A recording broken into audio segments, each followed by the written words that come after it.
Okay, good morning, everyone. This is the August 2021 meeting of the Vermont Climate Council Agriculture and Ecosystem Subcommittee meeting. This is our second to last meeting in August before the official end of summer, which is a scary thing. We got a packed agenda today, following up on some of our work and discussions from last week. We're going to hear a update from the steering committee of the Climate Council that met earlier this week. And then where's my agenda? We're going to dive back into our conversations around vision and goal setting and try to wrap that up in advance of the presentation Abby and I are to make on Monday to the Climate Council. Then we're going to look at the compiled list of our various strategies and action items, and then take a break for a first public comment, then look at work planning, kind of in the context of those strategies and how we kind of get those refined and to the next level of completeness so that they can be reviewed for their co-benefits and equity and move forward to kind of final suite of recommendations. Then hopefully we'll have some time for some kind of unstructured discussion. We'll set our assignments for next week and have a wrap up of public comment. So with that, any additions or revision, Charlie? Thanks, Billy. Yeah, if we could just carve out maybe like 5 or 10 minutes just to go over the current plan for public engagement. I don't know if that's something the steering committee went over. We can talk about it then or talk about it as part of our work plan, but it'd be great to kind of nail down where things are at with in-person meetings, remote meetings, scheduling, and how that's kind of shaking out, because some of that seems to have changed a little bit since we talked last time, and just want to make sure we're all kind of on the same page of what we got to do next. Thank you. That's a great suggestion. Marion is one step ahead of us and was planning on speaking to that as part of the steering committee report out. So we'll get to that. So that's pretty much it. So let me know if anyone wants to revise or edit the agenda or our minutes from the last meeting. Okay, seeing no response, we'll consider our agenda and minutes approved. Let's see. So let's move on to Marion. Sure, thanks, Billy. So I'll give a update from the steering committee meeting, and then I'll jump into your questions, Charlie, around public engagement. We can talk specifically about those stakeholder engagement events as well.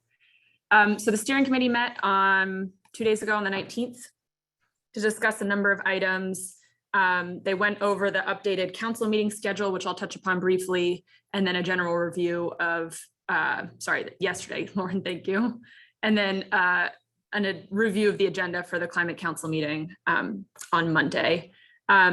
And then as well as receiving an update from the House testimony to the House Energy and Technology Committee, which I can go through that as well.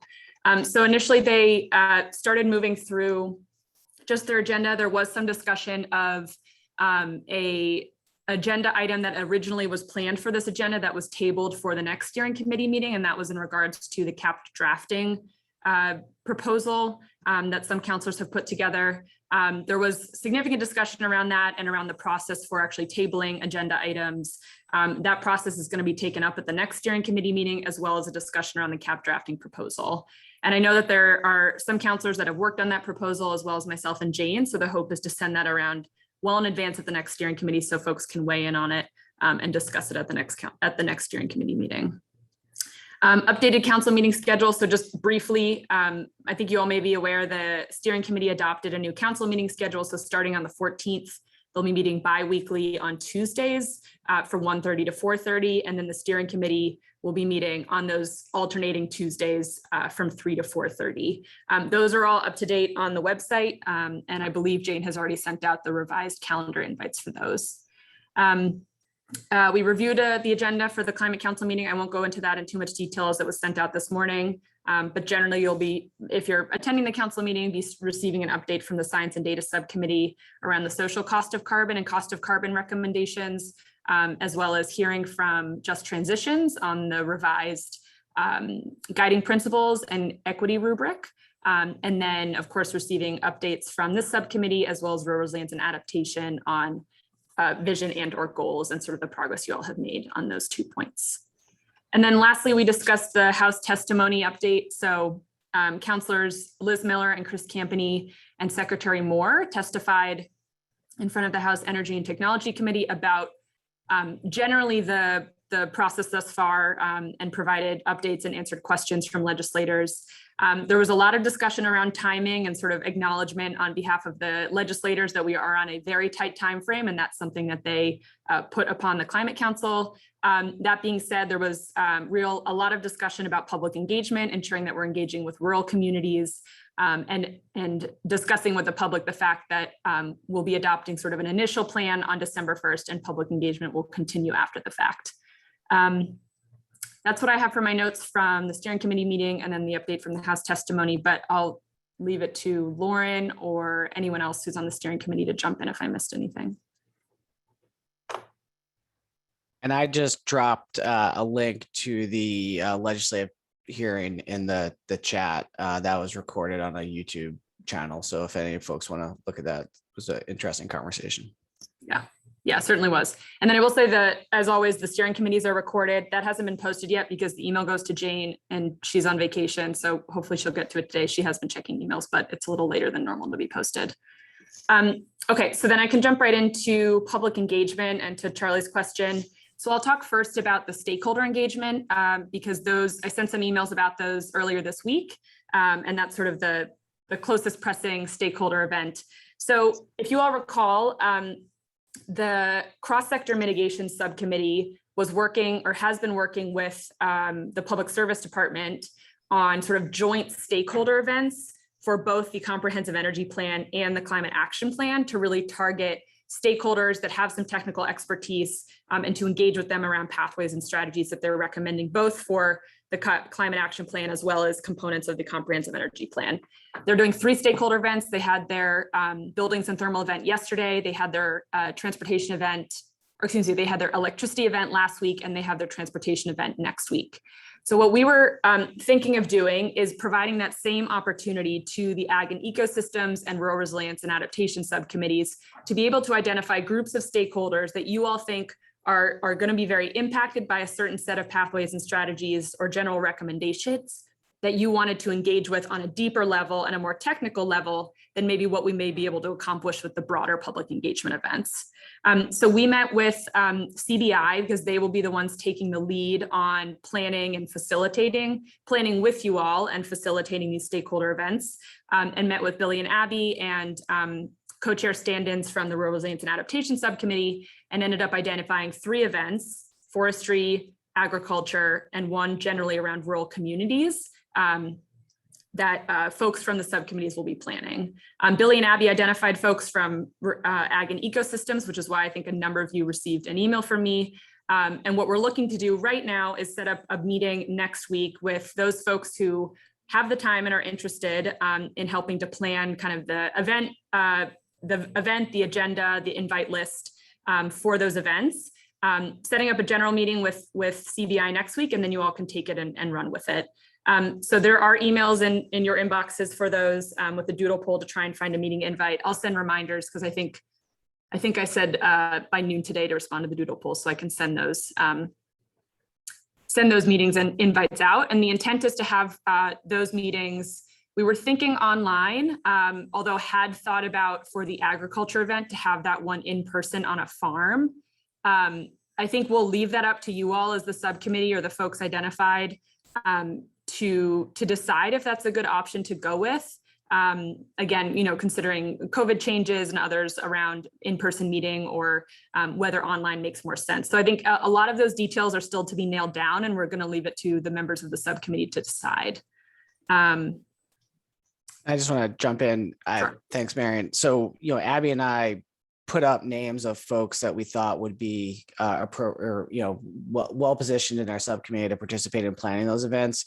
If any of you just don't have the time or the bandwidth to do that, that's fine. But we made the best guess of who we thought would be participants. And or if we didn't best guess and somebody wants to be a part of something in addition, right, that is fine too. We were sort of just working on the fly to try to identify really quickly who we could go to for point people, but yes, anybody is welcome. We weren't trying to you know, it was more just trying to quickly identify to whom that could go.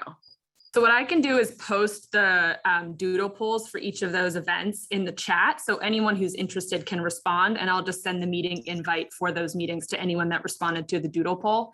And I will also say, you know, we've identified folks from Rural Resilience as sort of the leads for that rural communities event, but knowing there are a lot of folks on this subcommittee that have expertise and interest in that area, it's certainly open for that to be a jointly planned event. So I can put that link in the chat as well if folks are interested in being involved in that event.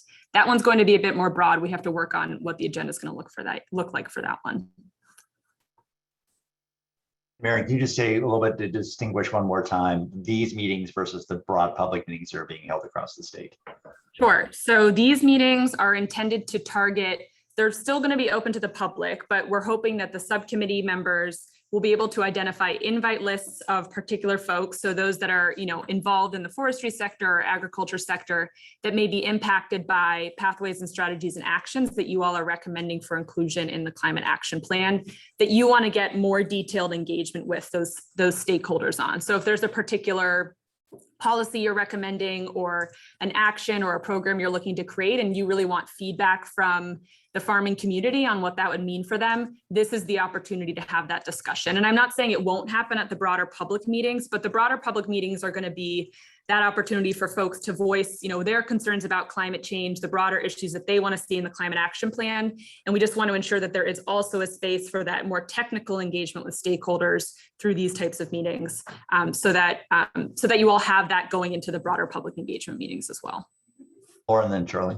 Sorry about that. Billy, that's your job. Sorry about that. One comment and one question. The comment would be for the forestry, and Charlie, I'm sure you're going to speak to that, but I just would ask that the forestry working group be both for natural forests and working forests, and that we're kind of capturing that full suite of that important conversations that would be had there. The other is that when I'm thinking about these three different targeted groups for stakeholders, we have forests, ag lands, and developed communities, rural communities. And the thing that seems to be missing is water and watersheds.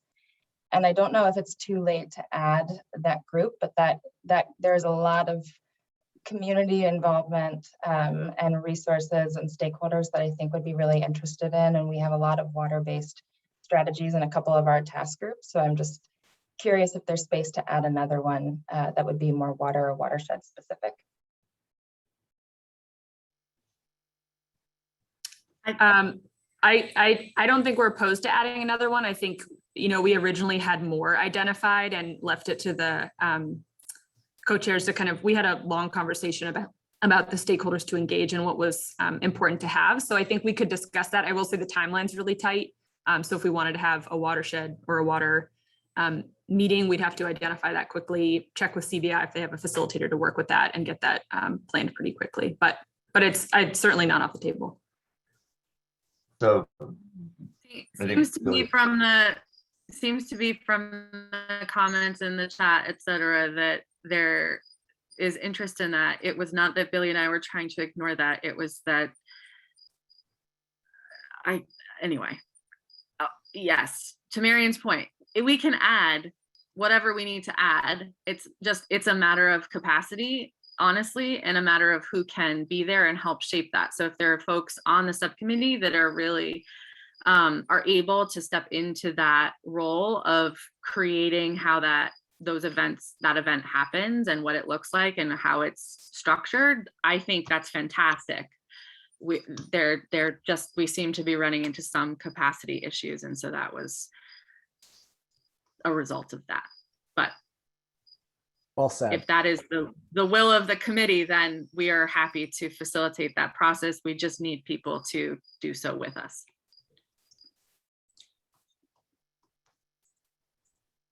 Charlie, did you have a?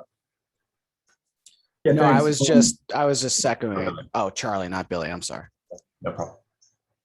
No, Charlie. Bill, if you want to follow up on that, Billy, go ahead. No, I was just nodding my head, agreeing with what Abby said. That's all. Yeah, just one quick question or request is if we've got the schedule nailed down for the general in-person events around the state, and I apologize for not taking the time to look at the website this morning. If someone could post a link to that in the chat, that would be awesome, just to have that handy. And then as far as the stakeholder specific engagement events go, just I guess a request or a caution that as we look at the different areas, if we're going to do in-person events, let's do all in-person events. If we're going to do remote events, let's do all remote events. I've already had a couple people reach out to me yesterday.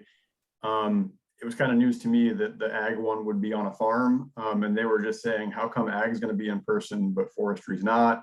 Some concerns about the fact that, and it's similar with ag, but a lot of the folks that work in these sectors live in places that have really shitty broadband, or I'm sorry, have really bad internet, no broadband.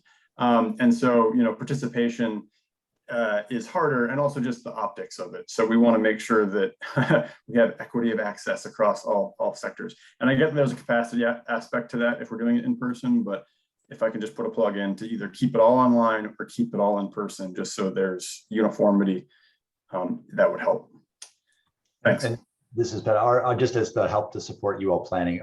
I think we wanted with ag to actually have this conversation because I think the downside to physical location is a lot of people can't get there, right? For a whole set of reasons. And so on the other hand, there's value in face-to-face. I think we have to wrestle with that. And Marion, do you want to respond to Charlie's point about some kind of equity of access across these? Yeah, that's a really good point, Charlie. And I think, yeah, I think we'll have to think about it more. I think I hadn't thought of it that way. So it's a really good point to bring up. I think originally, yeah, as Pat said, I think we were thinking of the agriculture sector as being one that would be particularly helpful to be in person, but you're right, the same could be said for forestry and rural communities as well. The other piece, again, is sort of capacity and logistics of getting the CBI facilitators to in-person meetings. So I guess I'd be interested to hear if the ag group gets together and really discusses what the benefits would be. If you all come to consensus around that in-person is best, then we should maybe, you know, apply that same strategy to rural communities and forestry. Okay. And just to know, Marley has an interesting idea. You could, if people want to kind of sponsor a kind of a remote location where people can gather around a computer and be in a room, and maybe there's a combination of things, we can maybe even explore that. It's an interesting idea. Billy and Abby, on the water question, I think we probably as a group need to decide, you know, yes, we want to add one, let's go forward and try to make it happen. What do you want to do with the water request? I think let's put that to okay, just one, the first question, yes or no to water targeted technical outreach group. Yeah or nay? Can we just articulate who the targeted outreach group Yeah. would be for that? I'm I don't know that we know yet. I wanted to establish that we were I'm trying to do it in a tiered way. So one, are we wishing to say that we want to add a water component to this? Yay or nay? I need to understand what that means personally. I think, you know, our subcommittee and rural resilience is focused on resilience and adaptation and kind of sequestration storage. I believe the rural communities subcommittee is going to look at kind of threats from flooding and things of that nature. So I'm just trying to understand like what the other water related stuff is. I'm not opposed to it. I just don't know what y'all are looking to focus on. Is it water quality? Is it well, I mean, our two top hazards in the state are flooding and fluvial erosion. right, that's what my Water point is a was. natural Isn't resource, that, but isn't that going to be covered by that other? I don't focus know group? what rural communities is talking that's about. fine. That's a really broad category. And it just strikes me that all of our pathways say natural and working lands and waters. And we have natural and working lands covered, but we don't have waters covered. And if Okay, it's that's going to be helpful. captured within ag and forestry, maybe that's okay. It just strikes me that it seems to be currently missing unless, you know, water-based groups, watershed organizations, river conservancies, et cetera, are captured in those respective stakeholder groups lists. And I haven't looked at those yet to know if they have. Cool. Well, then I give a thumbs up to doing this as well. David? Well, just to make it a little more complicated, I was reflecting on the name of our subcommittee, which is Ag and Ecosystems. And there's other ecosystems that also have an important connection that are, I mean, watersheds in effect capture all of the ecosystems across the state, but it focuses more on typically focus on the surface waters. But there's other, important valuable parts of the ecosystems, including mountaintops and so forth, that may not have direct ties to the watershed. So I think if we follow the theme of including watershed groups, conservation districts, local conservation commissions, that we may also want to think about some of the groups like Charlie's, Cold Hollow to Canada, regional conservation partners, kinds of groups.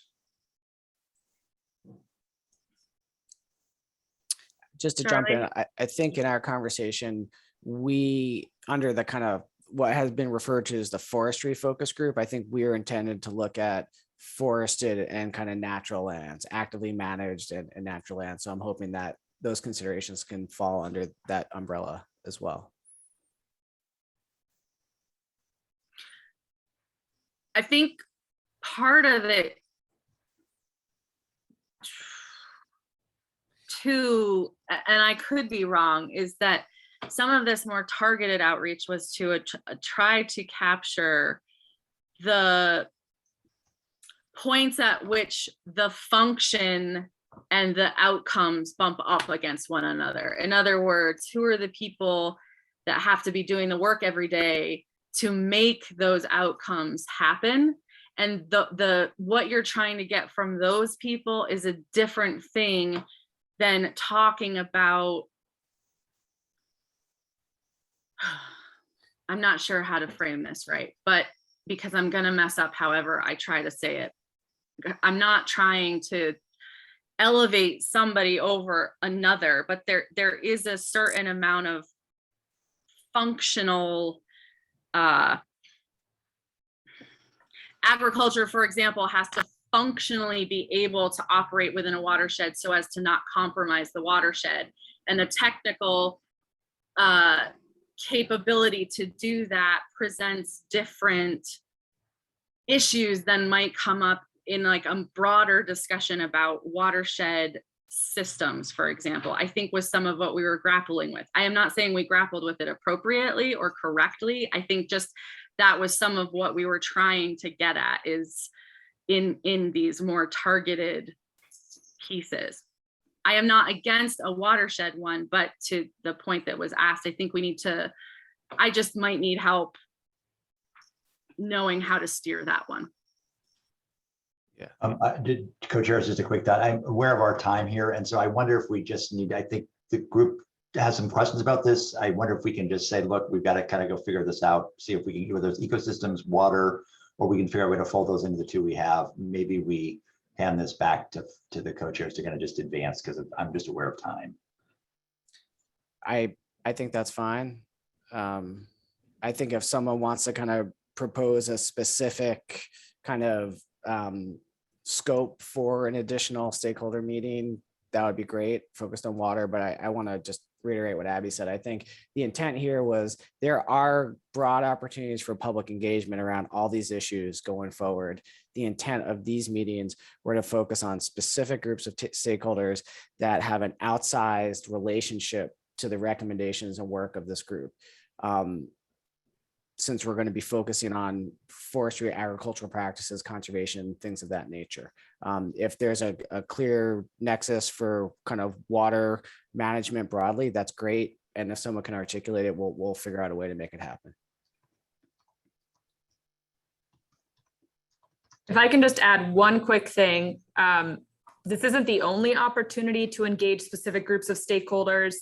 The Climate Access and Rise contractor who's developing a lot of the public engagement materials is going, I think by the end of next week, finalizing what they call collateral, which are like the presentations, the talking sheets, the feedback forms, the graphics that we will be having a training for subcommittees and counselors. If you all, you don't have to, but if you want to take that material and go to existing events. So we could certainly host a water event, and I don't want to push that off, but just saying there's another option too. If there's sort of existing events or groups that meet regularly that folks want to go and present to, we'll have materials for that too. All right. Co-chairs, maybe we should move on to our vision goal setting. Do it. Okay, so I wonder, Billy and Abby, do you guys want to maybe, I mean, a lot of you were in this call, not everybody, but many of you were in our call on Wednesday to try to noodle over this. And I think we came to a pretty focused and narrow direction, because I just want to frame this by saying I think this group is very ready to dive into the details and get to your strategies underneath your pathways and really have rich discussion about equity, about which ones are better and worse, if there's conflicts. So I think we don't want this broader discussion about vision goals to get too much in the way of getting to that work. So I think Billy and Abby can kind of summarize where I think we landed on Wednesday, kind of test that and hopefully keep this relatively short if we can. Sure. You want me to go first, Abby? Yes, please. Okay. So again, stepping back a little bit, Global Warming Solutions Act has some clear kind of actionable targets and goals for the emissions reduction component of the act. There was an interest, I think, broadly amongst the council and by us to see if there is space to create targets and metrics for the resilience, adaptation, sequestration, and storage components of this work as well. The council has invited subcommittees to come to talk about the development of those goals on Monday. What we discussed earlier this week is that instead of, we've got such a broad scope in this subcommittee that it was hard to come up with kind of metric targets for all of our work in a handful of overarching goals. So what we discussed and I think proposed is to come up with some more general directional goals around future state outcomes, and then really bake the metrics into our strategies and action items. So I think, I don't have it in front of me, but I think, for example, a goal we discussed is increase sequestration and storage across the forested landscape. And then when we get into our specific strategies and action items, we can then have metrics around how much increase we want to get, when and where, et cetera. So that, I think that's the approach we discussed. I'm sure Pat will do a better job articulating that as we look at the kind of words on the page, but I think that's where we are coming from. Other subcommittees may show up to the council on Monday and have very kind of prescriptive metric-based goals at a high level for their work. But I think as a group, we decided that that just wasn't a great fit for us, and we would bake those metrics into our specific strategies and action items. But that's still open for discussion, and I turn to Abby to see if you have any other thoughts on that. Nope, not at the moment. Just think we should dive in. Judy? Judy, yes, sir.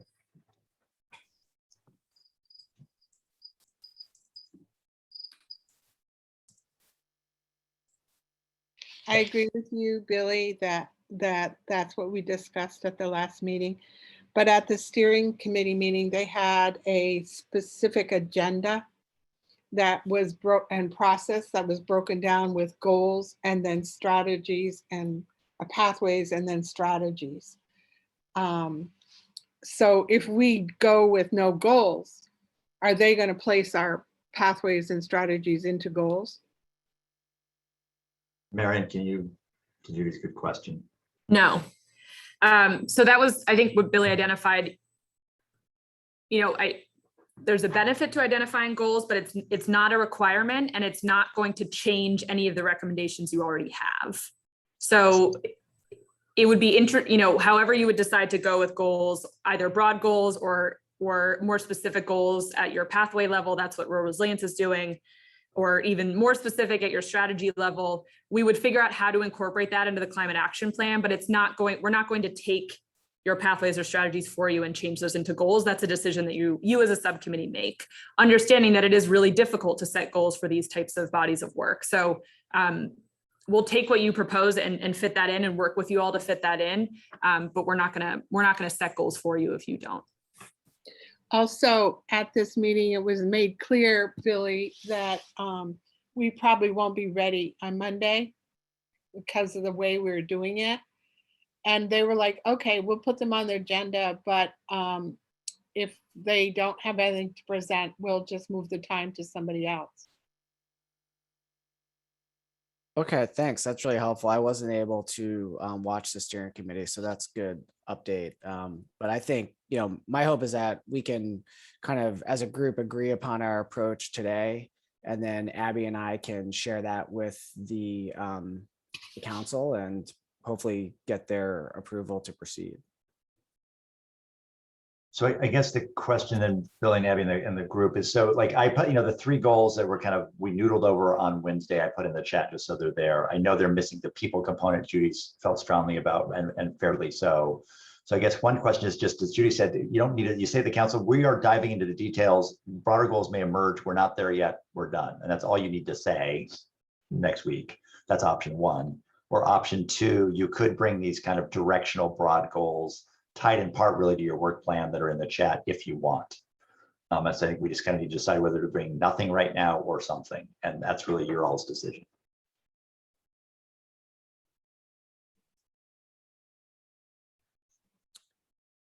I am certainly comfortable proposing these 3 goals that are in the chat, but would love to hear your all's take on that. Charlie? I just have a question on the second goal that's up there. Because we've talked about emissions reductions across sectors in a proportional way, and it's come up a few times. And I guess I'm just not clear on, like, were we doing that for these sectors? Was another body of the council doing that for all sectors? And I thought I remembered at one point that, like, someone had mentioned that there were going to be emissions reductions targets for ag operations, but not for forestry operations. So I just want to clarify, like, is the goal articulated here a subcommittee goal that kind of gets at things we've got, or is that getting at that overarching thing we've talked about emissions reductions proportionally across all sectors? And where is that, I guess? Can someone speak to that good question? Is this subcommittee's goal, or is this kind of a goal we have to kind of do, and part of it is really cross sectors, not necessarily ours per se?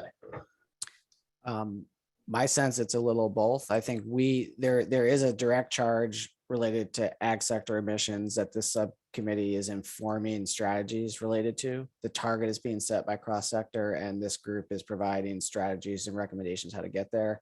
I think the other sectors are less concrete. I think we are coming up with strategies that generally improve how they work, but I don't know that we've got specific charge to reduce emissions from those other sectors at this time.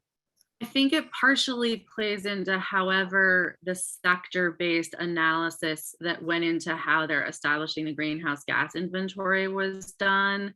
And because the method that they chose to pursue in that, which I will put on the record, is not one that I agree with.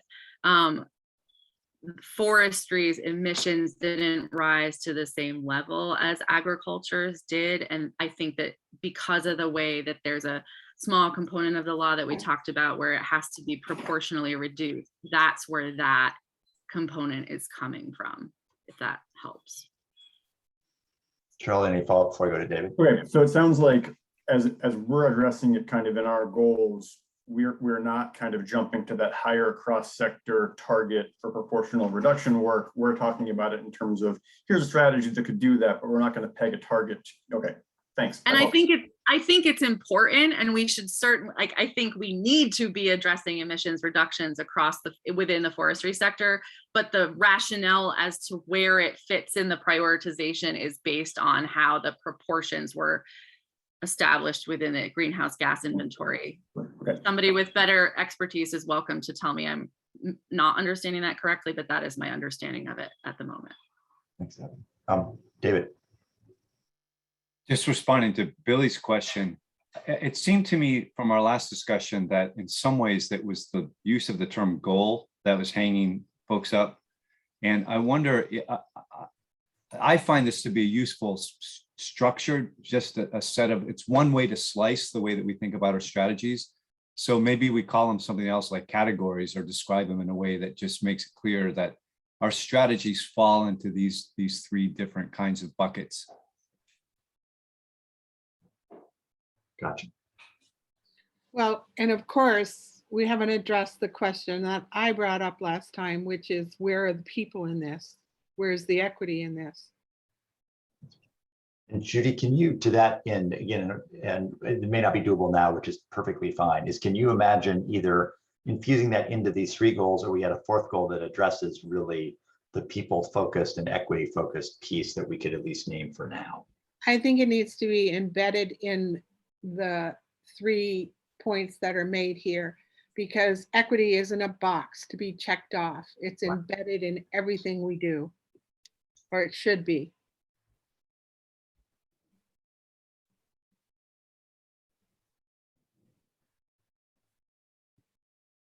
And I don't know if people, I'm noodling here a little bit in my own head about whether people have quick thoughts, which we may not have, about how we would do what Judy just suggested in terms of the 3 we have. Well, if you say reduce global whatever that's GHG emissions from agriculture, forestry, and natural land operations in an equitable way. Do you see what I mean? As long as you have people or equitable or something like that in there, then you're addressing it. But just like this, you're assuming it's going to come out of the friggin' air. So I mean, if we find a way to kind of just infuse equity across 3, all 3 of these, and we can find out, we can worry about the verbiage later, but with that, Judy, it sounds like that would at least partially address your concern, and then we can, fold that in and have that again as kind of our working draft. We're not looking to, these are still work to be done.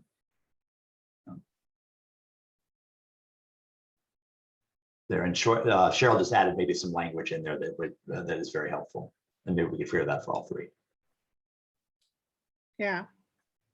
It just needs to be in there somehow, some way, because none of these things are a problem unless people are there.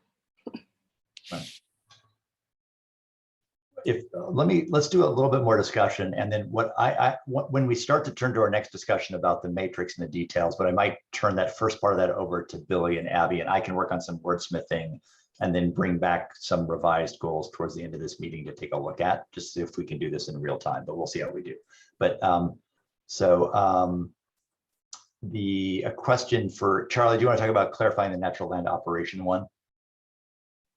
Yeah, I just want to make sure we're kind of,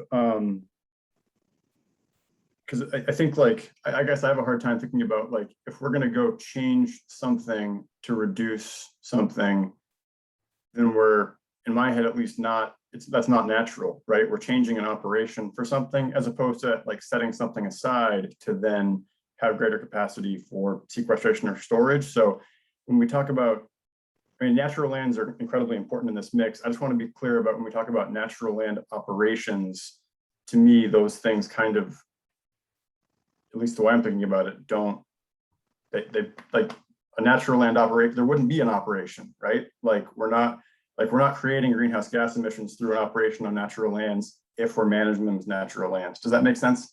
So I just want to make sure when we have these goals and we think about operations on natural lands, what are we actually talking about other than just setting places aside for certain benefits?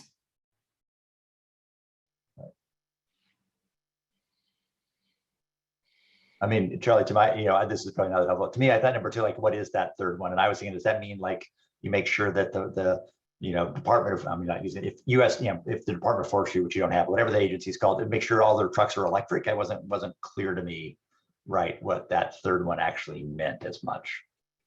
If we had a different, it seems like what we're getting at in that last part of goal 2 really is part of goal 1 in a way, right? It's not really an operational thing. It's making sure all the pieces and parts are there to accomplish what we want, if that makes sense. So to Billy's point, reducing forest fragmentation or encroachment on refugia or things like that, it's not really an operation. It's more just keeping these things functional and intact. I think of an operation as an action that creates something. So the other thing I would just note is I think some people in chat are feeling geez, the pathways kind of, we maybe could articulate them differently, but the pathways are kind of our goals.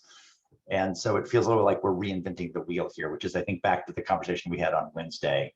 And so, again, one option is to say, we think our pathways actually embed goals. We understand we may actually at a future point have some more clear metrics and indicators in detail or maybe rolled up. We have work yet to do, we don't know. So we are not going to offer anything more at this time to the Climate Council regarding that. That's an option to just say that. Because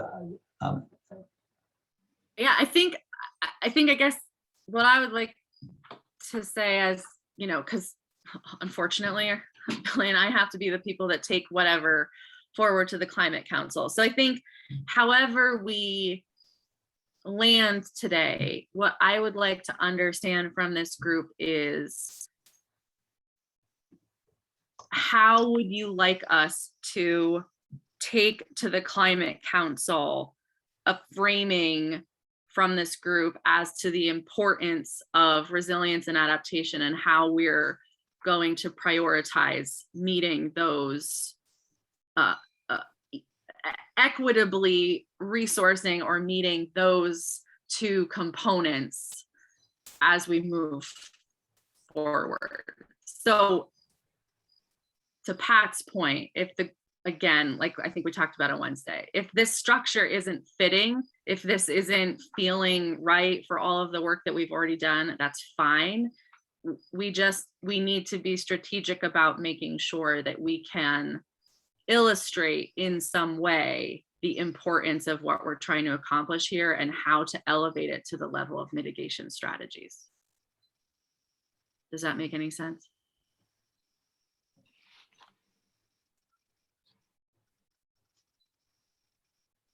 So, Abby, to your point about maybe, I guess, pushing this issue, let me try some different variations here. So one option would be the co-chairs will figure out how to frame this up without, speaking in some ways on your behalf, that we're doing good work. Pathways often embed goals. We have metrics and indicators yet to do in specific strategies. Here's what's really important to us, including maybe the values you put forward before. And that's what they'd say. And we can let them do that. And we kind of move on to our next task here. Or we can spend some time to try to formulate or improve the goals listed in the chat. Lauren. Jump in and say I really agree with Abby on that point of making sure that when we show up in the full council, it's kind of, especially within this subcommittee, our responsibility to elevate adaptation and resilience as like co-equal stools of the climate stool, I guess. I don't think it makes sense. The goals as written now, at least as I said in the chat, they really seem to just be differently worded pathways A, B, and C, and drop off the other three pathways that we have. And I wonder, because this is such an inherent value that we have discussed for 6 or 7 months or however long this group has been meeting, that this really does seem to be something that should be captured in some type of vision statement, which I know we said, like, we might not do a vision statement, we might do it later, but the goals seem less important right now because our pathways seem to be structured pretty much as goals. And maybe we can make sure that we're formulating it in a really powerful vision statement or paragraph that could be added to the climate action plan and are elevated to the full council. If not Monday, since we only have a few hours of business day between now and Monday, that's just something that I would think would be important for us since this keeps coming up. Let me just share one slide that you all already presented, but you probably want to represent to that last point, if this is helpful. I don't know. Can you guys see that? This is, I think, a point you stressed when you presented before. It sounds like we need to re-stress it again. And then, there may be other language that Billy and Abby want to share that you would guide them to do. But I think this is in part, Abby, what you and Lauren are saying. It's not a vision statement, but it's at least a stressor. Well, and it's also that, I'm just going to put this out there. The way that this is structured is that Billy and I have to take this forward to the Climate Council. Lauren and Iris are both there as members of the Climate Council. But what I don't want to have happen is that we take forward something to the Climate Council and then we come back to the subcommittee and it's expressed that, it felt or seemed like we were not appropriately representing or elevating the work of the subcommittee in the ways that honor the work and attention and effort that all of you have put in. So that's really what I'm trying to get at here is as the co-chair, I'm simply supposed to be the conduit of information to the Climate Council that reflects what's happening here. I am uninterested in trying to create that on my own. That's not a consensus process. So Billy and I need to know after today what the will of the people assembled here is for us to take forward to the Climate Council.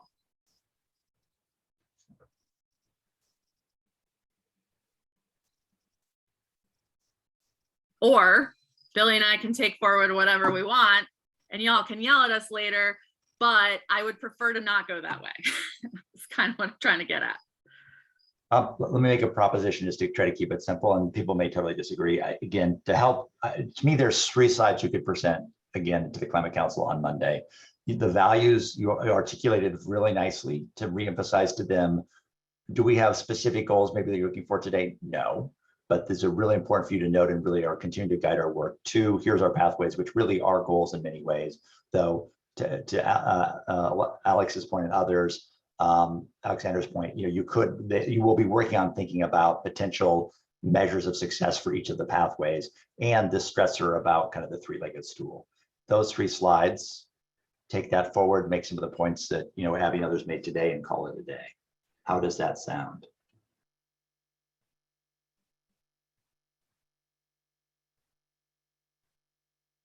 Okay. Judy, how does that sound to you? I don't know if I understand what you're saying, Patrick. Are you still saying use those 3 goals?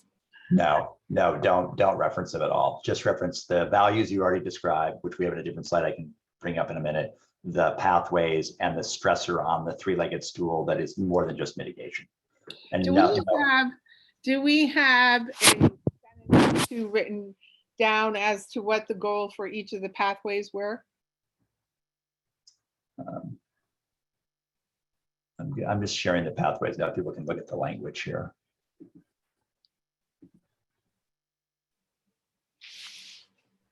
Let's see that there's the language for the pathways, which do in many cases kind of sound like goals. They just don't have specific numbers to them.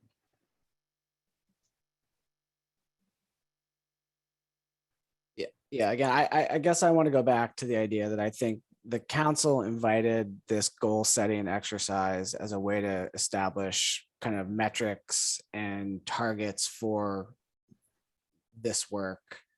I think what we've concluded is that the scope of our work is too broad to do that in a pithy way, so that we're going to establish metrics and goals within our strategies, so that maybe that's all we need to say, and that we can just make a strong argument for the importance, the equality of storage, sequestration, resilience, adaptation in the climate plan going forward, and put that marker down on Monday. And if we could have a word or a statement that supports that, great. But the values that we cited earlier, et cetera. But I think really the message from my perspective is that we're going to have metrics and targets. They're just going to be baked into our strategies a little bit deeper. Yeah. Anybody disagree with the statement Billy just said?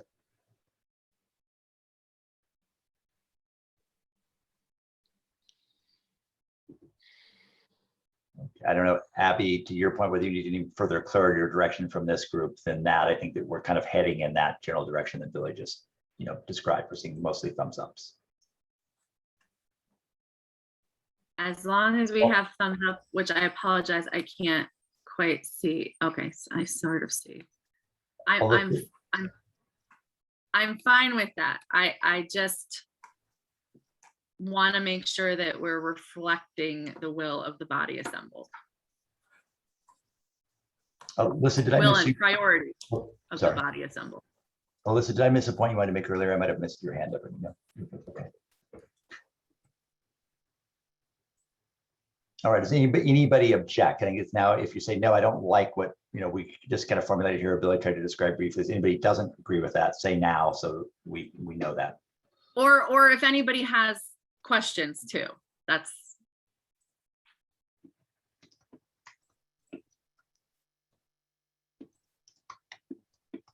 Okay, so you're not bringing goals forward. Oh, let's go for it. Yeah, I just wanted to reiterate, I really support the idea of creating a vision statement. And that may just be a way of rewriting the sentences that are our pathways to project kind of the future that we want to see. I think that could be fairly simple. And I just wanted to suggest that we pursue that. Maybe that's a small group of us that try to draft something for folks to edit, but I think that could be really helpful. Great. And Alyssa, that wouldn't necessarily be by Monday, right? But that would be something this group tries to do over the coming period of time. Yeah. Sure. Great. That'd be great. Any volunteers for a little bit of vision writing among a subgroup here to come back in a week or two? Alyssa. Laura. Ryan, you said you'd help? Sure. I've got Alyssa, Lauren, and Ryan. Anybody else? I would like to help too, but I'm out of town. I'm down in Brattleboro until the 25th, so I'm not sure I could connect. I don't know when you're going to do it, but put my name down, and if I can do it, I'll help. Awesome. All right. Good. Thank you for doing that. That'll actually be super helpful, and certainly can let the Climate Council know on Monday that we're working on a vision, which will be shared at a later date. All right. Good. Anything else on that? Abby and Bill, you guys good to go? And I think we've got support of the group to move forward. Okay. Think so. All right. Good.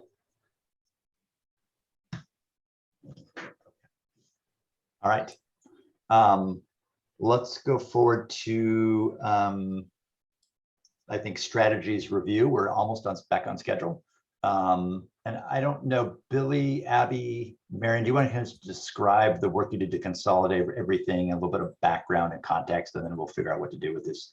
Yeah, Really can you good- take this document down, Pat? Oh yeah, sorry. Yeah, sorry about that. Yes. Yes. There you go. Okay. So we all as task groups developed a number of strategies and some action items under our 7 or so pathways. We all had those as kind of independent lists. We brought some representative examples of those strategies forward to support our presentation of our pathways to the council a couple weeks ago. But now really it's time for us to focus energy on the whole list of strategies and begin to sort, prioritize, vet them as we develop the actual recommended strategies and action items we want to include in the climate action plan. So Marion has done a big job of pulling all those together into one document. There was different ways to slice it, but we landed on an approach where it's an Excel spreadsheet with individual tabs for each pathway, where each strategy is included. Each task group is tagged, attributions are made.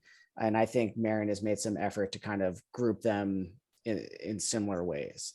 So I don't know exactly what we should focus on or try to accomplish today. And I may lean on you, Pat, as our facilitator for that. But ultimately, we need to work through these lists and come up with a comprehensive set of strategies and, to the extent possible, actions that are focused on the short and near term, in the short term and long term, that we will include in the climate action plan as immediate action items, and others as things that need to be focused on in the future. But it's good that we have those lists, and we may want to look at one of the simpler ones just to orient folks, and then go through that parsing exercise a little bit just to see. Going forward, we may want to return to task groups to do that work. We may want to work together in a longer meeting, but that's stuff we can all discuss in a little bit later. So I don't know, Abby, if you have thoughts you want to add to that or corrections.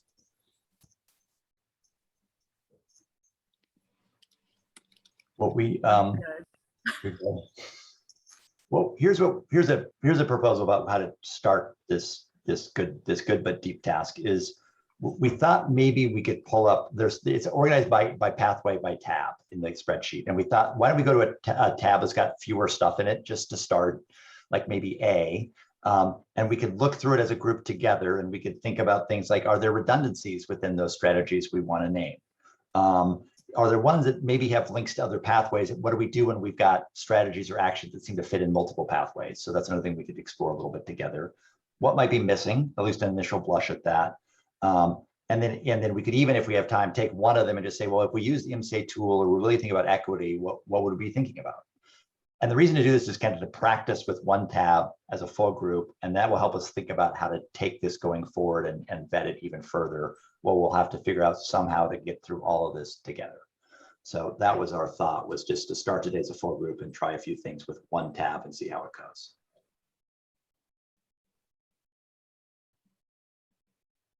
All right, and then we don't have to kind of digest the whole thing all at once, which is a pretty big task.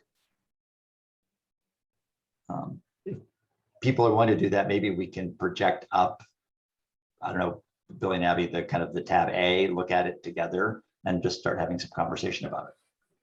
Sure. Do you want to run that, or do you want us to project, or? I think, I don't know, Marion, do you, I don't have the spreadsheet open by chance. I have it right here, so I can do it. Awesome. Okay, perfect. I will just add, as I was going through, I didn't do this for all of them, but I did add some comments to the cells where I knew there were duplicates. So that should at least help get the ball rolling. And the other thing to highlight for folks, so I'm very visual, so did color coding by a task group, but you could delete the colors if it's confusing, because it's also assigned to the task group column in column C. The one thing I will say, if Billy, if you can scroll down, I noticed, I might not have is the this right the one most up. recent version? Yeah, no, it must not be. Let me get that. Just one second. Can you pull up? Yeah, the one that I emailed out to folks. Yeah. Because in that version, so one thing I noticed as I was pulling together the task group, all the consolidating all the stuff that you all sent me, is that it looks like when you all, and I was involved in this process, so I'm making an assumption here, when you all were developing your PowerPoint to present to the Climate Council with your pathways and your sort of illustrative strategies, you started to do some of that consolidation already. And many of those strategies that are in that PowerPoint presentation were not in any of the task group Excel documents. So I added those, and those are the ones that don't have a color or a task group assigned, because that was sort of, I don't know who that did that work, but I will kind of point to those as saying, those I think are strategies that many of your strategies, or what I think might be actions, which I put in red text, would fit under. So that could be one place to start in, because it looks like you all already started that work there. So just wanted to add those 2 points. Right. Thanks. And the last thing I just want to add is that this is also, I think, an opportunity where we're going to try to identify strategies and actions that are more appropriate for other subcommittees, so that we can package them and send them to those subcommittees in writing as formal recommendations of this subcommittee. Bill, do you want to go to the top maybe? So again, I don't know, Bill, if you can, maybe we can't see more than that in the way that your screen's projecting. I don't know if you can get rid of some of the stuff on the top in terms of the formatting, the icon bar. There we go. Perfect. Yeah, great. So I want people to kind of look at these and like, what do you see as potentially redundancies?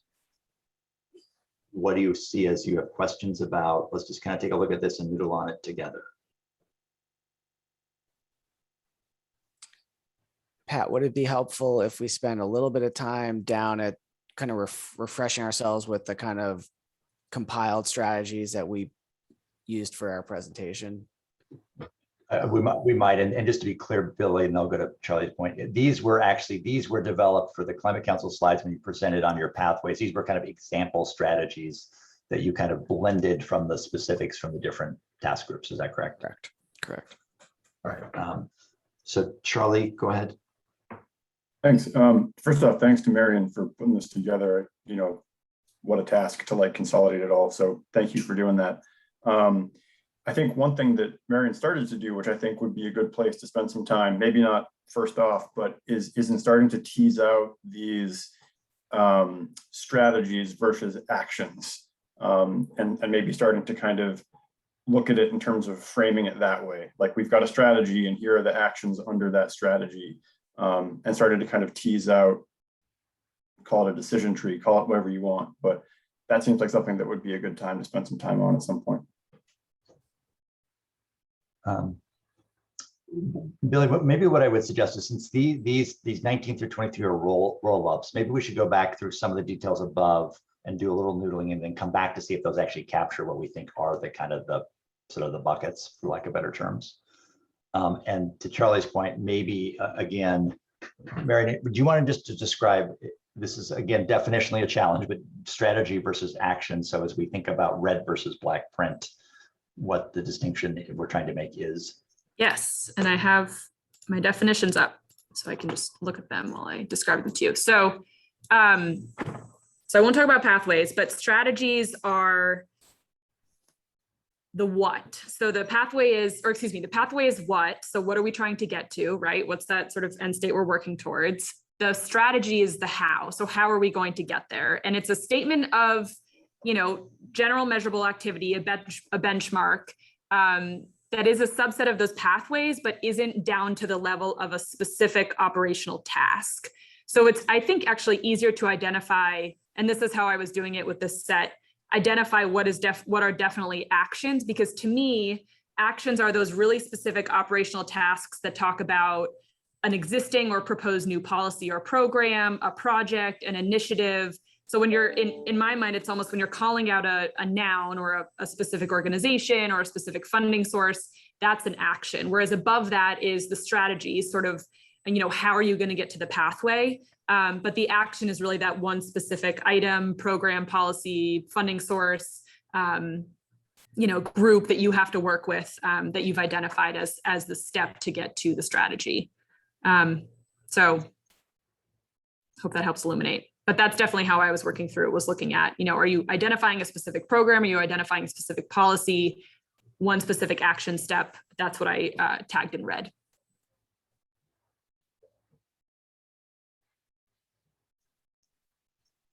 So I'm trying to think whether, again, this may be too tedious, but I'm just curious, like, do people want to see if they can, if we want to go through is this a strategy, is this an action, or is that not so good to do here at this full group? Curious as you look at these, if again, maybe we can go back to Billy's point, we can go down to look after we've looked at a few of these, take a minute to see if they fit into those buckets below.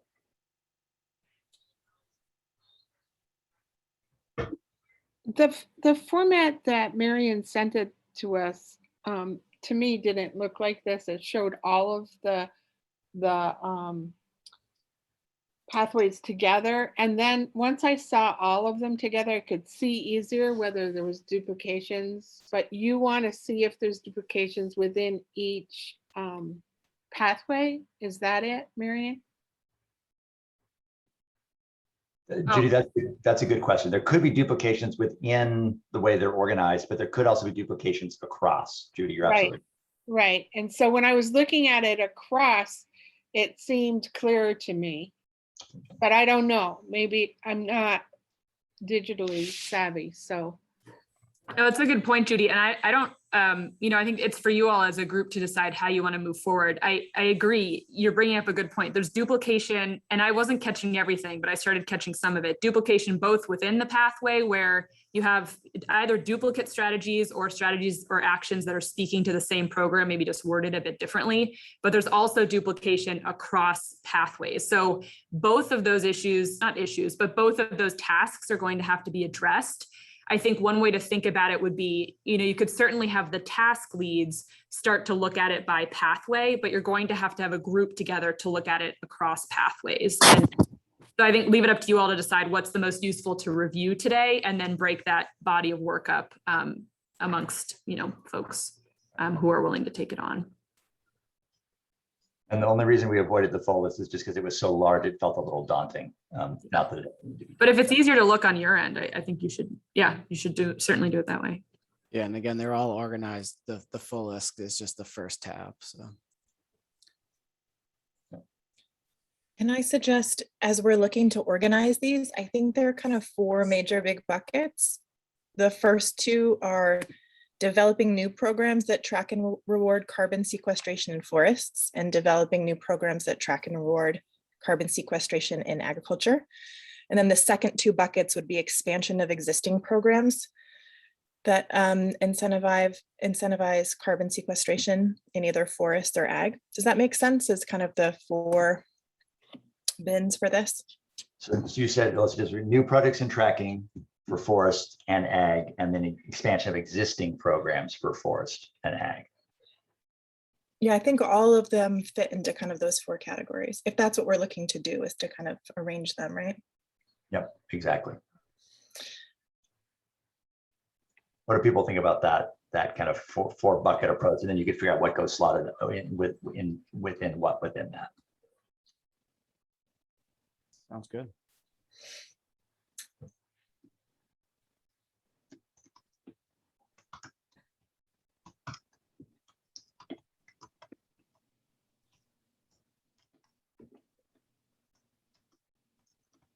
Anybody have any other questions or ideas about that? And then maybe, Billy, go down to the 5 at the bottom. Let's see if those track that at all or not. Just to see.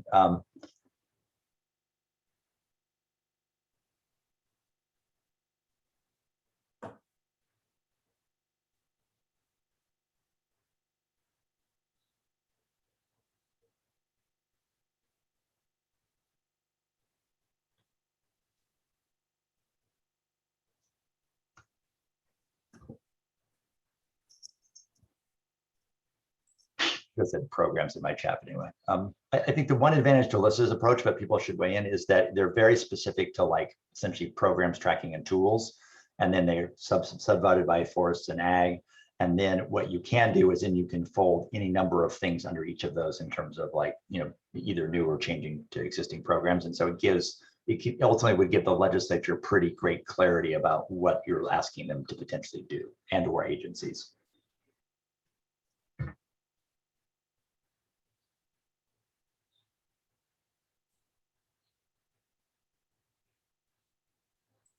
And again, it's kind of lumping and splitting these things in a clearer way.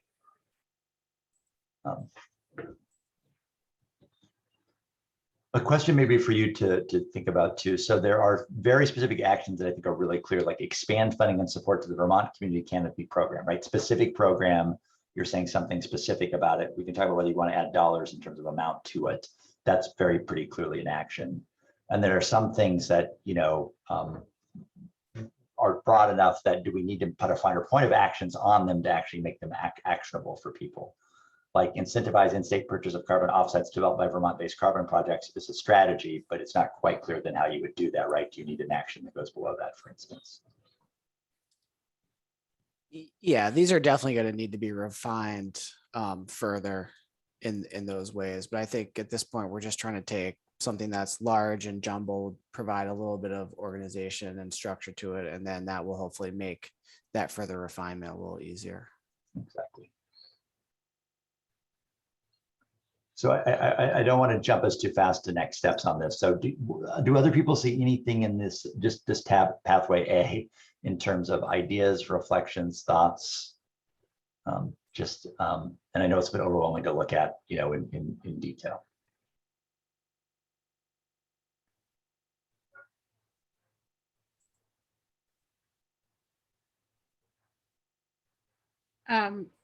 I have comments on just about every one of the columns, but I didn't do it in that way. I did it in the other way. So see what I'm looking at here. So can you go to number 5? This one right here. Protectance. And is that Judy? Is that one says work to develop a new program to account for forest carbon offsets? Yeah, I guess it must. Or do you want to go to the master list? No, it's not the same as what I commented it on. So I don't know why. Click on the tab for the full list. I think that's what Judy was looking at. And yeah. So whoever has the. So they're not numbered we now. Yeah. There's a 5 right there. I don't know if that's. Oh, I one. see it. Okay. Pathway A. Expand municipal. So my questions are things like number 5, expand municipal forests to increase access to natural space and improve carbon sequestration and storage. Some of them are looking far out to the future. Can we make some of these sentences for today and the future? Like right now, I mean, things are changing now. We need to do something right now. Well, I think, I wonder, Judy, if maybe that is a way. I think we're open to organizing it however it makes sense. And so I think, like we talked some about, the short-term, long-term goals and things like Mhm. that. So maybe that's a way to frame some of this, okay, so we have expand municipal forests to increase access to natural spaces. We could take that and say, what is the immediate action we're recommending to take to the legislature this session to make that happen, for example? And then what is the longer term prioritization and or suggestion as to how we continue making that happen? Yeah, because in some Does that get at what you're? Yeah, because in some places people mention programs that are already going on and programs that are there in the future that they want created in the future. But it seems like we have to do two things. If the program's working today, we need to strongly support it. And if it's not working, create something that's better or that complements it. And so it just seems like there needs to be a today and a tomorrow part of this. So I think Judy's raising an important point about kind of timing, right? Like now, 5 years from now, whatever. So we're going to have to figure out a timing piece. So I'm thinking of Jane's comment last week when last week, I guess it was, when she said, yeah, equity is going to be a difficult thing. Maybe it's something we have to do in the next term. There's things we can do now in equity, and there's things we can do down the road. Absolutely. So I'm seeing Lauren's point in the chat, and I think that everyone here looking at this thing is, and Judy's really done some good homework, so thank you for doing that. So I want to make sure, Judy, if there's more you want to cover, we should. Lauren, I think, is raising the point. Maybe we need to think a little bit about process, because as a full group, digesting this together is hard. So the question is, do we develop, do we ask the task groups to go back and organize? We've now got kind of task group work mixed up into pathways, right? So it's multiple task groups under each pathway. So if we were to try to digest and kind of clarify this list in maybe smaller groups, what's the best process to do that? I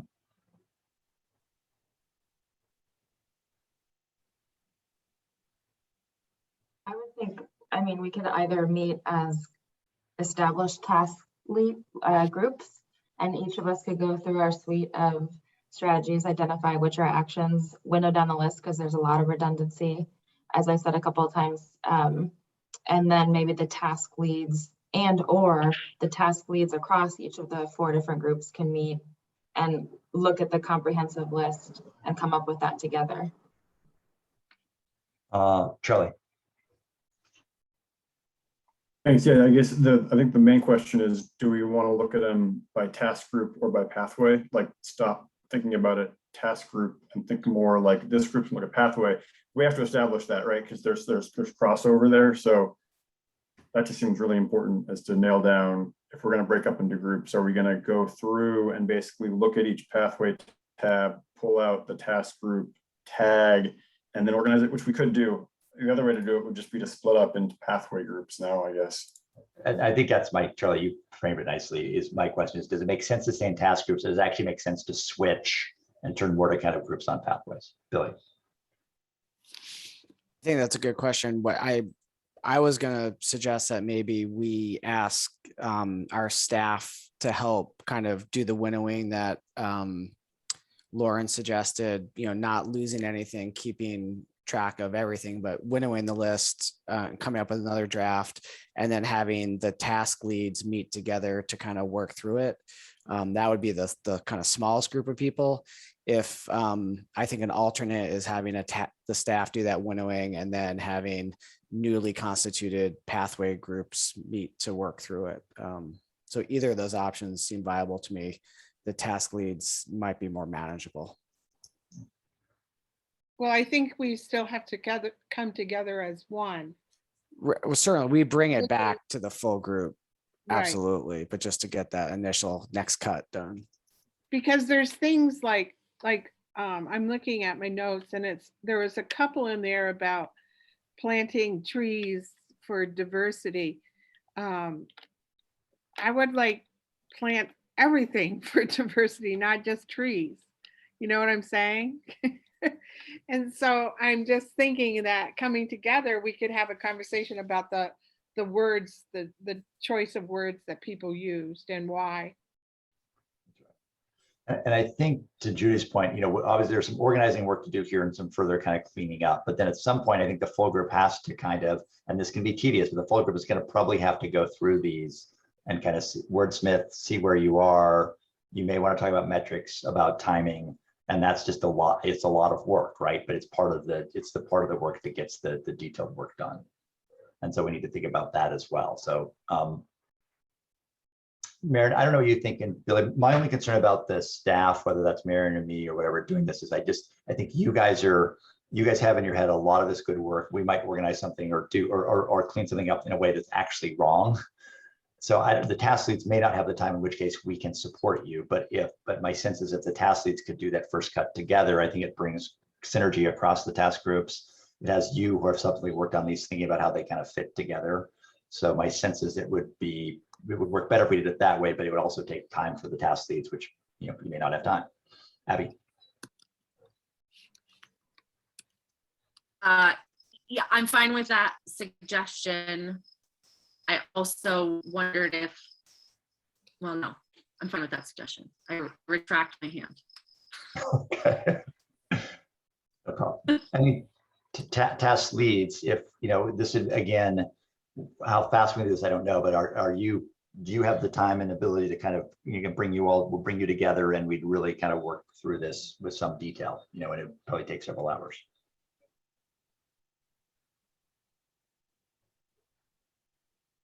Sure. Lauren, how do you feel about that? Okay, Ryan? Sounds good to me. Abby? I can time for that. Are the people who are not task leads on the committee comfortable with that tact? Initial tact. But everything's going to come back. back. Come back to the full. Is anybody uncomfortable with that approach? The task leads kind of get to organize this another step level, bring everything back then to discussion Judy just named. Only thing I want to flag with kind of the breakout groups that we're talking about is just being cautious about who's there and what it constitutes a public meeting. Let's just want to flag that because we've talked about having these breakout groups a few times. And Marion, thank you, Charlie. What is our direction there? Can the task leads need to post their meeting? There's 4 of them. What's the total number of folks on the subcommittee? 11, I think. So no.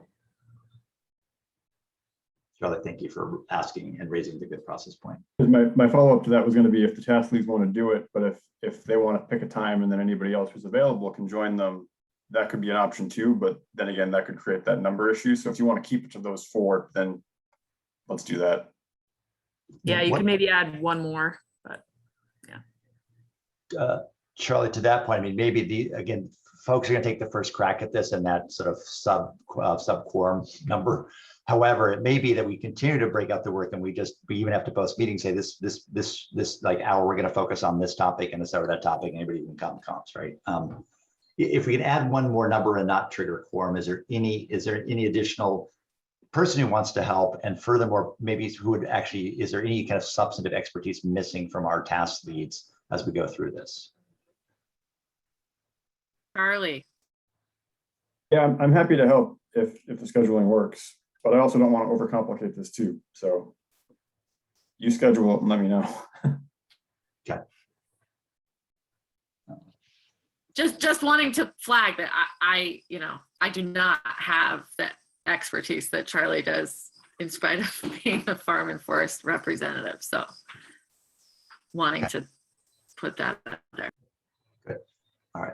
And to the public question, again, the task leads will just do this to organize these tabs and more clarity in terms of themes, actions versus strategies, potentially some questions or crossover between them. And then when we come back together, I think I guess the question is the group will just then start working through these, right? I want to tell you, like, once the task leads do this, what's next?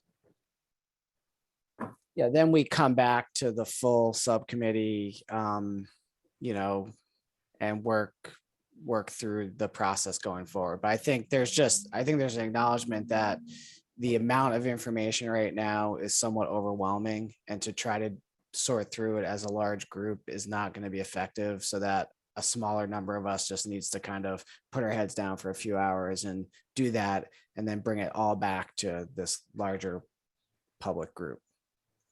Charlie. Yeah, just the one other thing I'd flag is through that process, that group can also kind of insert blank spaces as far as what are the metrics, right? Just flagging kind of what is the metric for this action, or what is the action for this goal? Because then we can come back to the full committee and say, hey, we're going to drill right down to this. We had this strategy, we had this action, but now we need to know what this is. And that's where I think this full group kind of brain capacity can really kind of hone in on like those details. So kind of almost adding the blank spaces that we need the full group to come back to and have input on. Great. So Okay, good. Now, next question. So we bring this back. We'll work through it in detail by section. Again, this will be a meeting. Everybody will be there. Public can be there. A question about the MCA tool and the equity lens, which we need to do now and not wait for the consultant coming maybe later. So how do you want to do that just through conversation, or are people expecting something more formalized about the MCA tool at this point?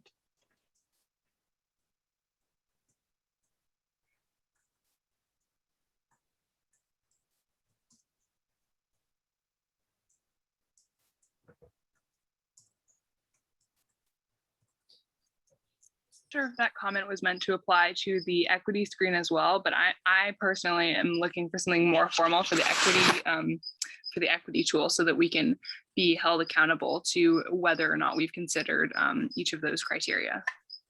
Iris, I have a question that I believe we're going to get some help from a consultant, but that's what I'm not quite sure about. So I don't know whether you or Mary can talk about that.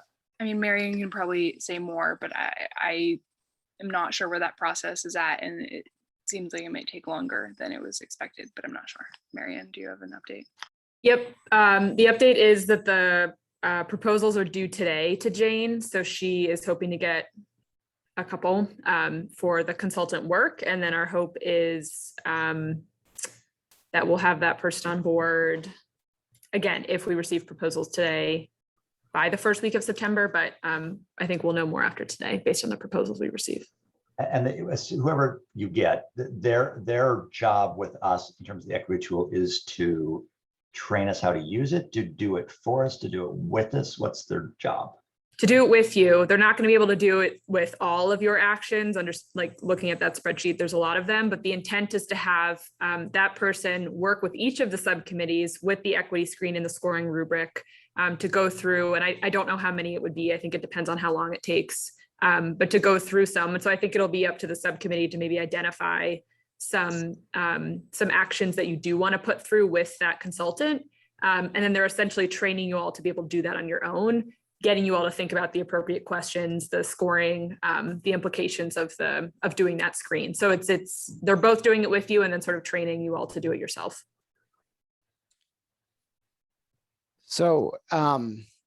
thank you, Iris. That's a really critical piece. So I appreciate you flagging that. I think my sense is, my hope is that we'll have multiple opportunities to kind of drill into the equity question. But Pat, I feel like we're now almost moving towards like the work planning item, which I think is a good and natural transition. But I just wonder if we want to just wrap up this conversation on how we're going to proceed with the strategies. And I think we've got it, but just before we move on to the broader planning, see if anyone else has any thoughts. I know one thing Abby and I kicked around is whether there's value at some point in offering kind of an in-person or hosting an in-person meeting for the subcommittee for those who feel comfortable attending, to kind of work through this strategy exercise. It may be a more conducive environment for hashing this out. So I don't know if that's something folks want to just give some thought to before we get together next time. And maybe this is too much work planning, but Billy, just to summarize, I think short term, the task group leads plus Charlie plus a few other staff who offer to assist are going to get together and kind of refine, organize the spreadsheet as we talked about. And then the question is, when does that need to be done by? When can that be done by? Can that be done by next week, 2 weeks? What's doable? I think that's where we have to get into the broader conversation, because I'm not exactly clear what our deadlines are. I've seen in the chat, it sounds like we basically have to have our somewhat refined strategy and actions items ready for the end of September, right? So that's like 6 weeks. So I think, understanding that we want to do at least one, ideally 2 rounds of equity consideration, cross benefit, MCA analysis, all that stuff. Working back from that end of September deadline, what does that schedule look like? I would imagine if we can meet as a task group leads in the next week or 2, we'd probably be in fine shape, but I don't know that we want to go out much further than that for that initial meeting. So it looks like the 28th of September. So Billy, what you might be suggesting is 2 weeks from today, the task group leads would bring back a refined matrix or spreadsheets. Does that sound right? That sounds good. I know, Lauren, you had your hand up for a second. I don't know if you had anything. Oh, I was just going to say, I think 2 weeks makes sense because that's a lot to go through. Yeah. And then I guess just for the clarification on the 28th, what's due to the council, the 28th, did the strategies, pathways, everything need to be, honed in and run through both the MCA and equity screens? Or is that just that, I guess, because that's a kind of a twofold approach that we need to go through? I don't know the exact answer on that. The way it's been framed is an initial presentation of strategies and action. So I think it's the initial suite, and then you'll have additional time to refine those and then present them again later on, including like public engagement process as well. So I don't think that would be enough time to go through the equity screen with that amount of time. So I'm gonna say no, but I can check on that when Jane gets back. Billy, I'm just thinking at our agenda, maybe where you were heading. Maybe do you want to take a break and just take a brief opportunity for public comment, and then we're going to come back to some more work planning, building on our first step here. I think that makes sense if folks are good with that. Cool. All right, well, why don't we do that? Pause here for a second and start our first opportunity for public comment. Anyone who's interested in speaking, please raise your Zoom hand or make yourself known otherwise. See Cheryl and Jennifer. Anyone else at this time? Okay, Cheryl, why don't you start off? Okay. So it's let me just lower that hand because it's distracting. Oh, sorry. It's a little weird to be saying this stuff when it's not during the time of discussion of the things.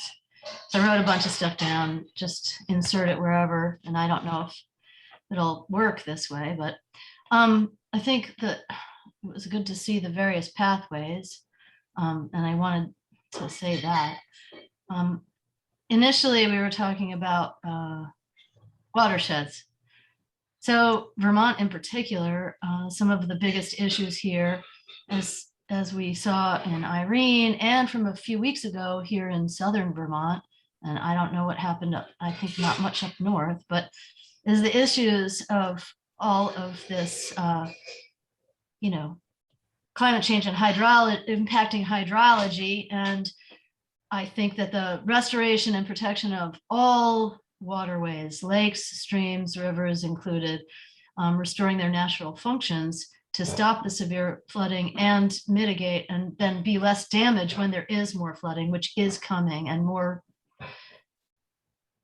inches of rain are coming as well, or at least we expect that, in severity and in frequency. So these are extremely important in reducing the damage, as well as among other things, like giving back habitat that's been removed in so many places. You know, most people don't even understand what riparian and lacustrine buffers do, let alone how important they are and how big they should be. And, you know, it's hard knowing how big they should be and then having the regulations be, you know, minimal to non-existent, and having the regulations actually be very poor. And so therefore things don't happen, because is very frustrating.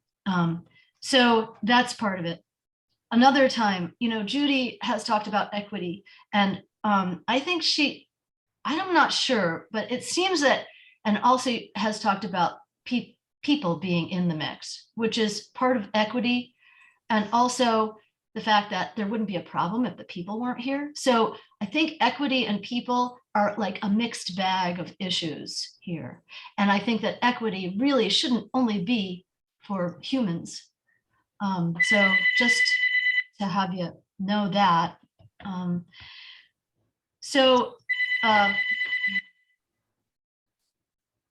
Getting more land into non-working and natural lands into habitat can be accomplished by protecting the watersheds, by stopping more rural development rather having the development and housing in existing villages and beside the existing villages and in density. And that stuff is sort of in all these pathways and various things I've seen, but not really, but sort of in it, and it could be added in better. And another comment, which fits in just about everywhere, is that, you know, we talk about that you are talking about incentives and tracking and paying attention and, you know, seeing what's happening. And that doesn't work when it comes to not just here in Vermont and these rural towns and communities. It also doesn't work in New York State. It also doesn't work in Pennsylvania. And I can't speak about other places, but I'm pretty sure it doesn't work most places. That people do what is only required, bare minimum, what has to be done. Incentives don't seem to work. It's only in regulations that it works. And I know that from working in landscape architecture firms and with developers and with the public and in local government. And it just doesn't work when even people who think that they are like interested in the environment, quote unquote, it's not working. Incentives and tracking, look where it's gotten us to now. So another thing that I just saw quickly, and haven't been able to really look at all this stuff a lot, and I apologize, I've been very busy, but like when you have a place where it said including reducing roadside mowing, well, in many places, to reduce, you have to intelligently reduce mowing in places where it's okay. Otherwise, most people in local towns are just allowing invasive non-natives to grow and reseed unfettered. So you can reduce mowing in some places, but not in other places. And another point that I noticed at some point was in addition to increasing tree coverage and planting all these young trees, there should be actions to prevent removing existing trees, prevent existing trees from being killed. where it's not necessary. And an example is my town, they just, I don't need to, you all know, you all see it happen all over the place. So that's it in a nutshell throughout what was happened today so far. Thank you for those comments. Jennifer.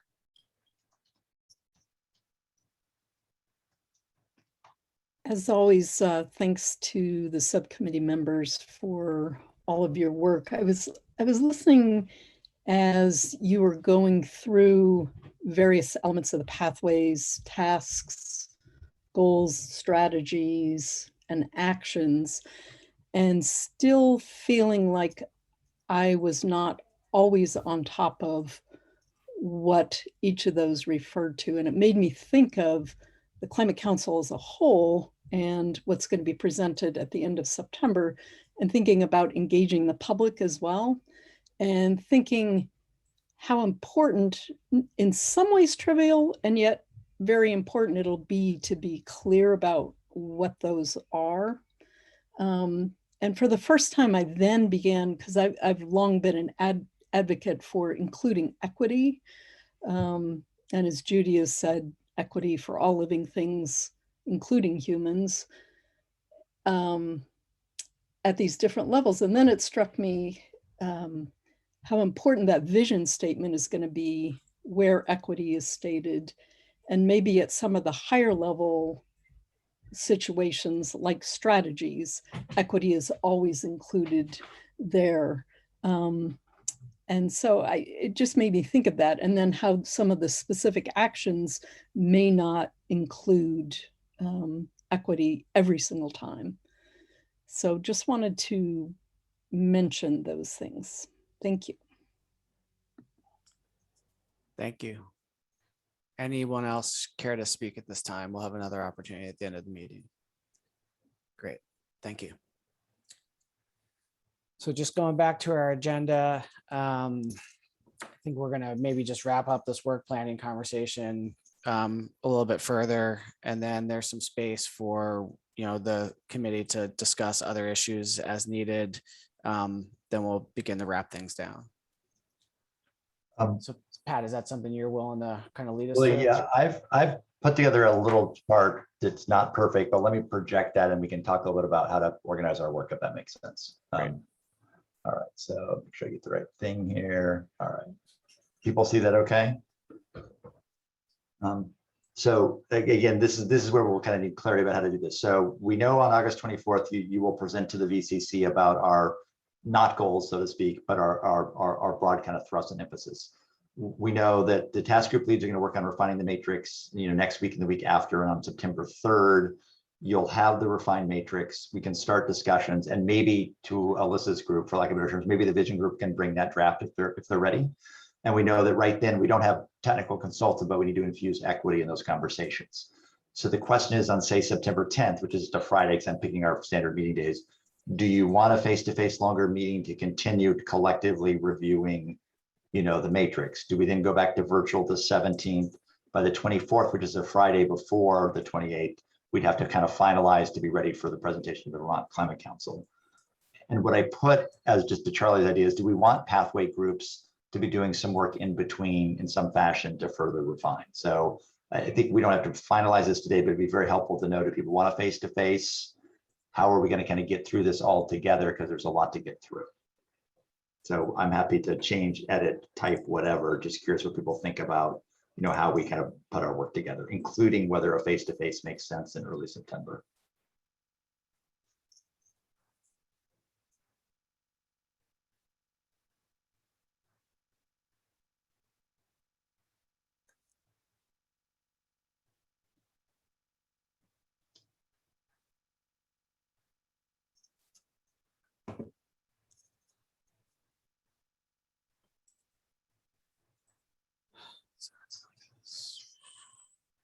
So essentially you have the third, you have kind of 4 meetings of some kind if you keep to your schedule, the 3rd, 10th, 17th, and 24th, to go from this big matrix to your recommendations, at least in draft, to the Climate Council.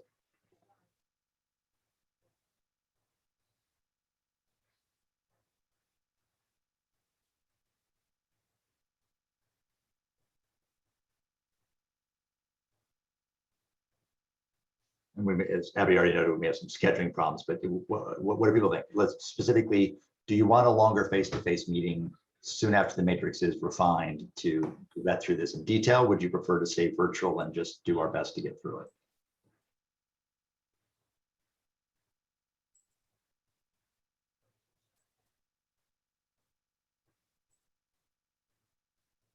David Mears.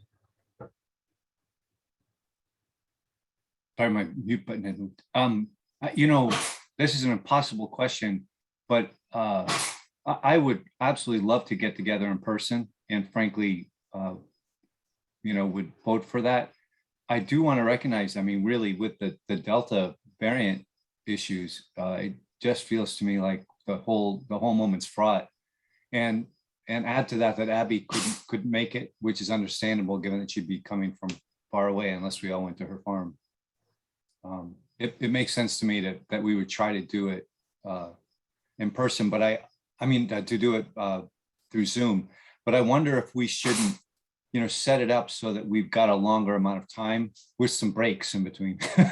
Or maybe we make it a 2.5 hour or 3 hours, but there's like a couple of breaks built into it. My ability to maintain focus for this long on Zoom is challenged. Lauren, you had your hand up a second ago. Did you want to? Well, I guess I'll mostly just support what David said, both for maybe a longer but punctuated meeting with a couple of breaks. And then also, if we are to meet in person, I would think that, at least from my perspective, it might be better to do that with the equity consultant for that like actual screening process. That seems like maybe the more valuable space for an in-person meeting, but I don't know if the equity consultant is even going to be local to know if they would have to like fly in for that. So logistics aside, the actual content seems to be, that would be the meeting that I would like to see in person if we were to do one at all. Alyssa. Nice. I like that idea, Lauren. I was also going to agree with David's suggestion of a longer meeting time being built in with some breaks. I also think that for a process, sometimes when there are in-person meetings, folks are asked to write or do actual work during the meeting rather than just discussion. And especially when we're looking at these documents that we're co-creating, it might be nice to build in breaks that are just like, video engagement breaks, but that we're actually like working on written documents together during that time. And I know that might be challenging over Zoom, but I think it could help to think creatively about how we could do that. I mean, I think, Marion, a question to that is, as long as the public can go to the breakout room of their choice to observe, we can do breakout rooms in subcommittee meetings, correct? Yes, we've done breakout rooms in public meetings before, so it is possible. Okay. So I don't know, Alyssa, if you meant specifically that, but we definitely use breakout rooms in Zoom and try to think process-wise how to process really as efficiently as possible. Right. And I think and correct me if I'm wrong, Alyssa, I think she was also speaking to just the acknowledgement that we may individually need to actually do work kind of during the breaks and then bring that work back to the larger group. So either in breakout rooms or just on our own. So I think that's a great suggestion. So I guess the real question is, will September 10th work logistically and scheduling wise for folks to do potentially a longer meeting?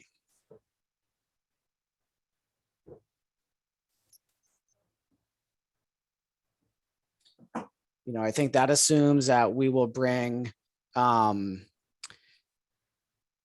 first cut of that. Oh no, we're not even going to have that stuff ready until then. Okay. Yeah, that makes sense. And I'm going to suggest, Billy, I know there's a lot to ask, but I wonder whether the 10th and the 17th date, if the date works, we can change it, is whether you need 2 longer meetings to get through all this. And I'm hearing a few folks saying the 17th is actually better. Yeah. So, how much longer? Judy, you're on mute. How much longer are we talking about when we say a longer meeting? So like if we have 3 or 4 o'clock meetings planned, will we be okay for those? What are we talking about? Normally we're 10 to 12. Are we talking 9 to 1? What are people thinking with breaks?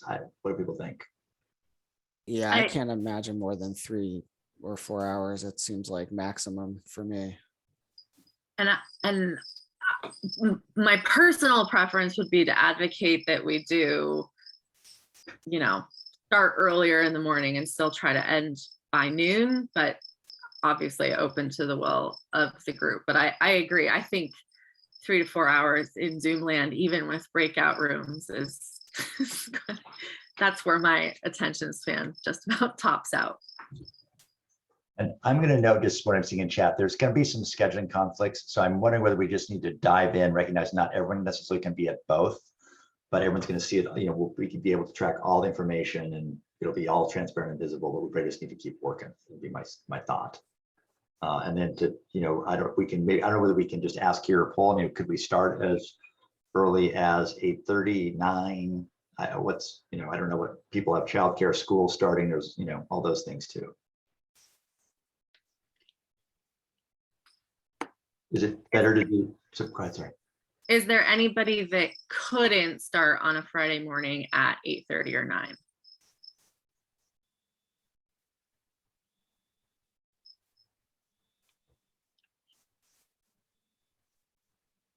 Looks like 8:30s. I'm not hearing it. Yeah. Yeah, if everybody's okay with on the 10th, actually, I can, as long as it's earlier in the morning, I can make that one as well. It's more if we go further into the afternoon that I couldn't. Good.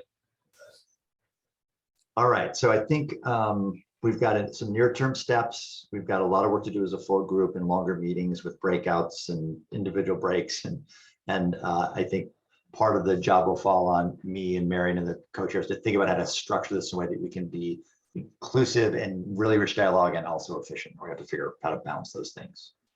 All right, I'm going to stop for now. I think that's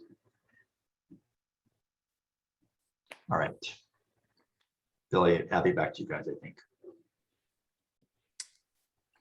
Okay, well, thanks everyone. I think, you know, this looks like a big task and it is, but I think we make small leaps forward each time. And I think this plan of how we're going to engage over the next month, I think will yield good results. So thanks for your continued attention.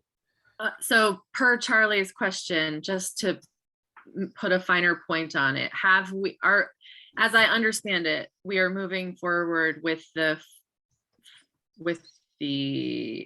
intent to have a meeting from 8:30 to noon on September 10th and September 17th. Is that correct or incorrect per the group's understanding?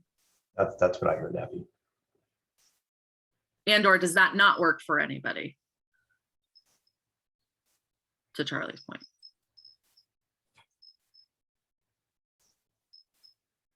Okay, is that clear to everybody?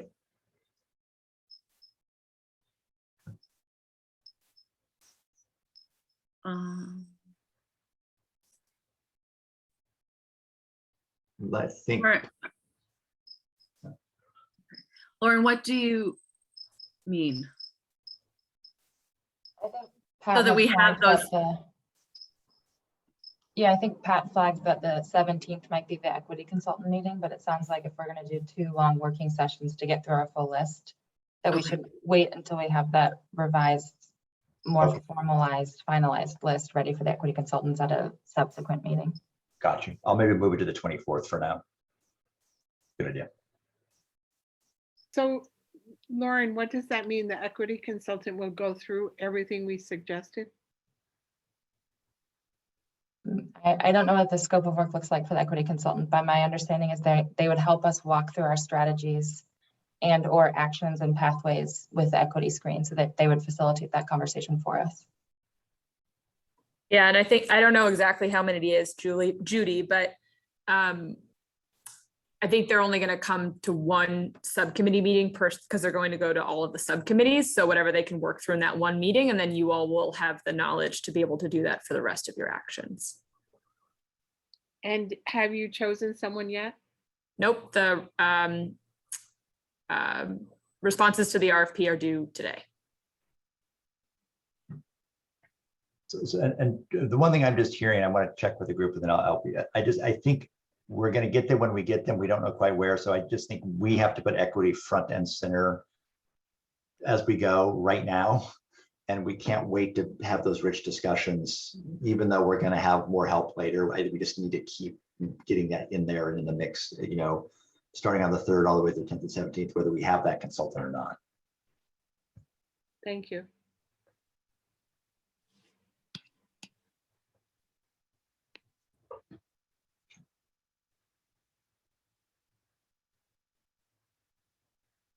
All right. I don't know.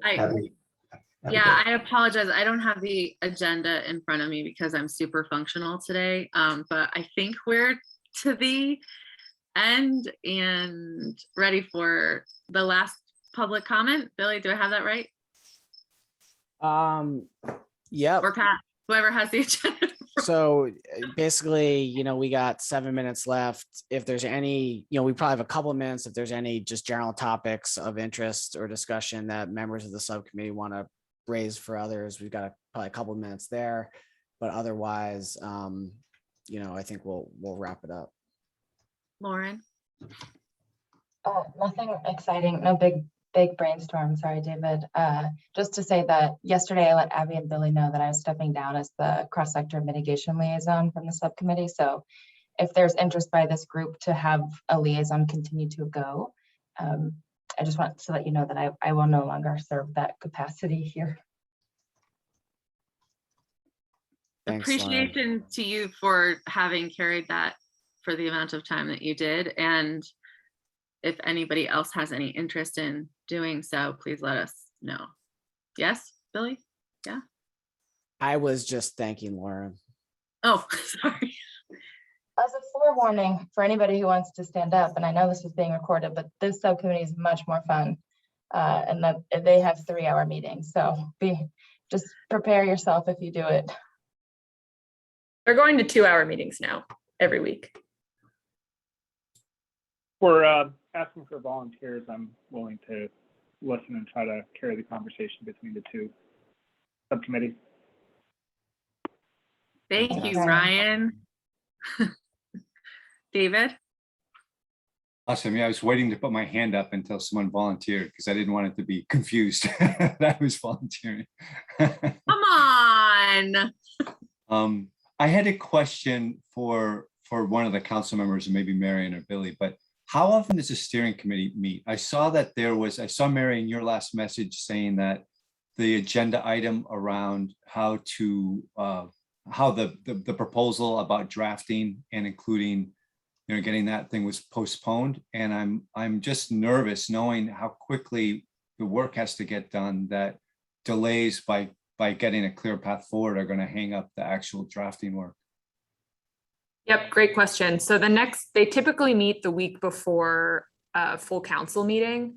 In September, when we move to bi-weekly meetings for the council, they will be meeting on the alternate week. So they'll be meeting every other week. Their next meeting is September 7th. So it's about 2.5 weeks from now.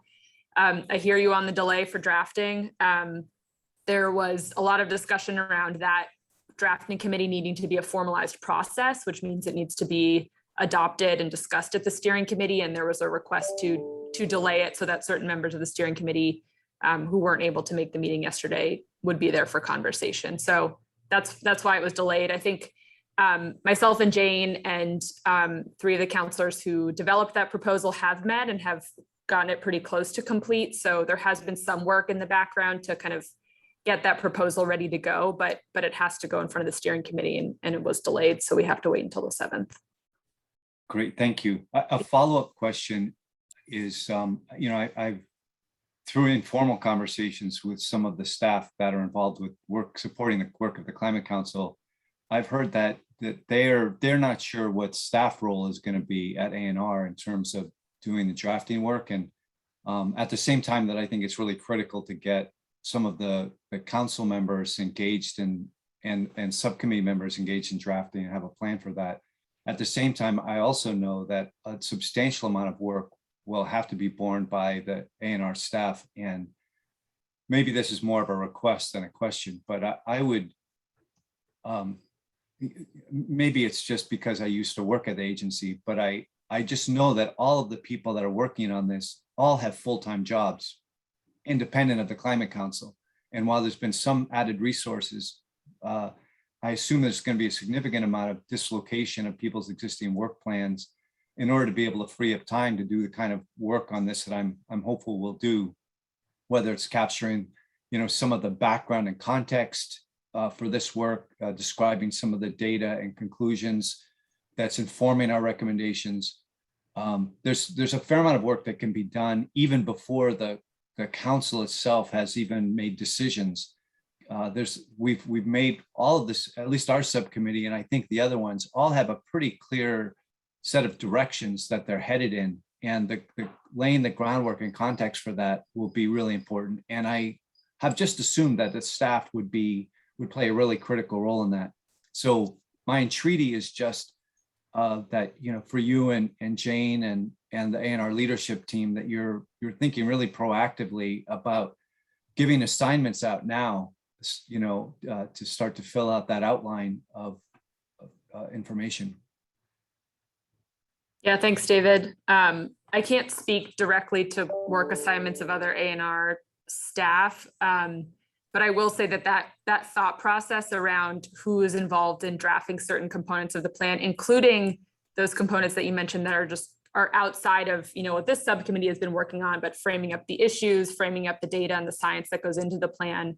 That is part of the request of the drafting committee proposal, is to have counselors involved in that process as well, so that they can be not only looking at sort of their subcommittee or pathway section of the plan, but the broader vision and message of the plan, including the introduction around the data and the science and where we are. So that's all a conversation that the steering committee is going to have at the September 7th meeting, and that's been included in that proposal for that CAP drafting committee, with to have select counselors involved in that process.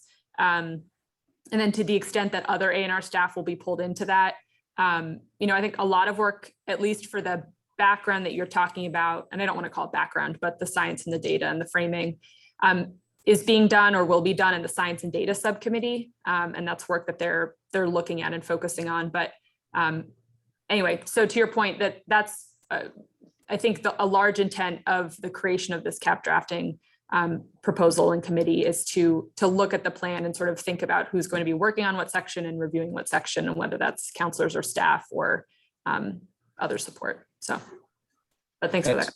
That's really helpful, Marion. Thank you for that. And just to put a fine point on it, and then I'll shut up. Just knowing from the work that we've done here in the subcommittee, I know that there's work that the Data and Science Committee is not looking at all, that relates to really critical components about trends in farmland and forest use, trends in changes in technology, trends in, as Abby's talked about, trends in the workforce as it affects working lands. So there's people on this call right now that have that data and information and have not yet been asked to produce that into any kind of format that would be useful for this report. And I'm just encouraging that the leadership at the agency be proactive in tasking this group with that work. It's easy for me to say. I'm throwing all those folks under the bus, but I'm also assuming that there's a willingness and enthusiasm, even given that they've already compiled a lot of this information to support the work of the subcommittee. David, just so you know, I think you're reading my emails somehow, but I sent an email to Jane and Marianne earlier today, teeing up this conversation for what's the role of staff going forward in support of the subcommittee, given where we're at, with those exact things in mind. So I think while there's still a question about who's going to be actually drafting and have control over the pen, as far as that sort of technical support and amassing that information in the ways you suggest, that's front of mind for me, and something I'm going to talk with Jane about next week. Great. Well, I think we're near our end of the time here. I know I need to jump, but barring any other comments from council members, commission members, we'll go to our last opportunity for public comment today.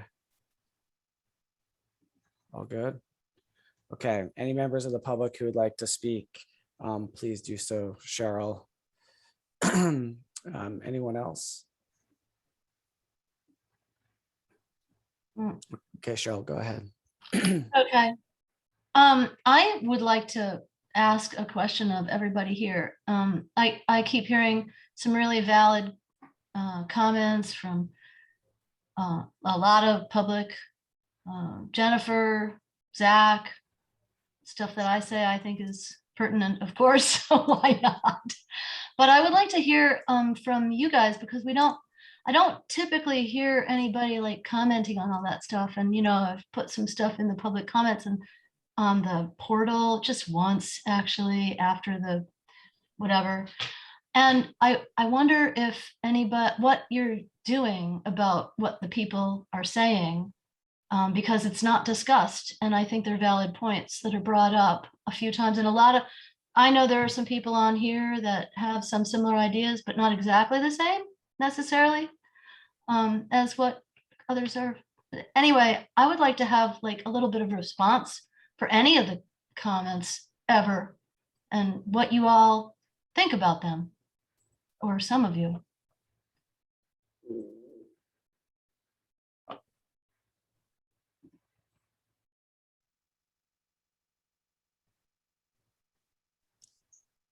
Or not, whatever. No, I appreciate that, Cheryl. I'm sure that as a member of the public, that is a very frustrating piece of this process. I'm not sure that I have a perfect or a great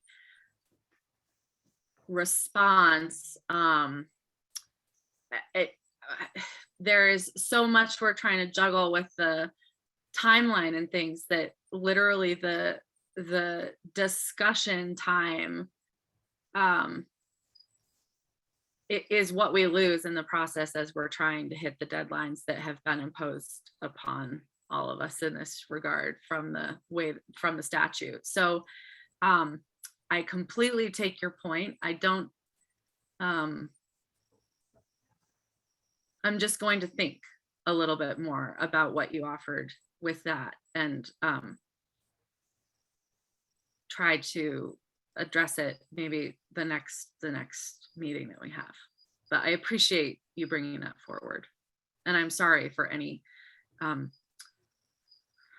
frustrations that have come from the result of the way that this process how quickly this process has transpired and what is being missed in that.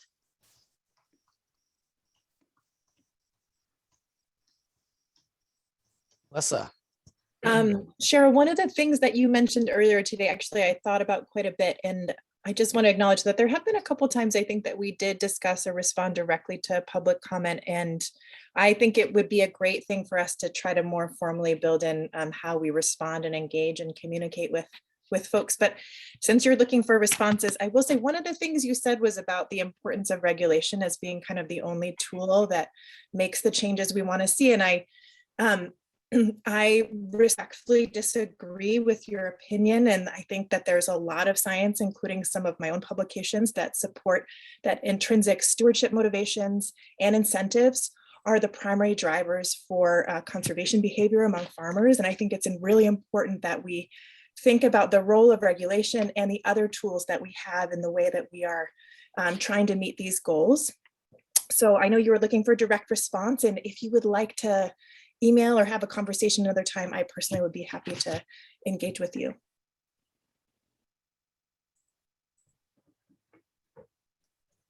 Thanks. Thank you both for that exchange. Okay. Any other members of the public or council members interested in commenting at this time? Great. Well, have a good weekend, everyone. Stay cool, and we'll be back in touch with an agenda for next week and some next steps.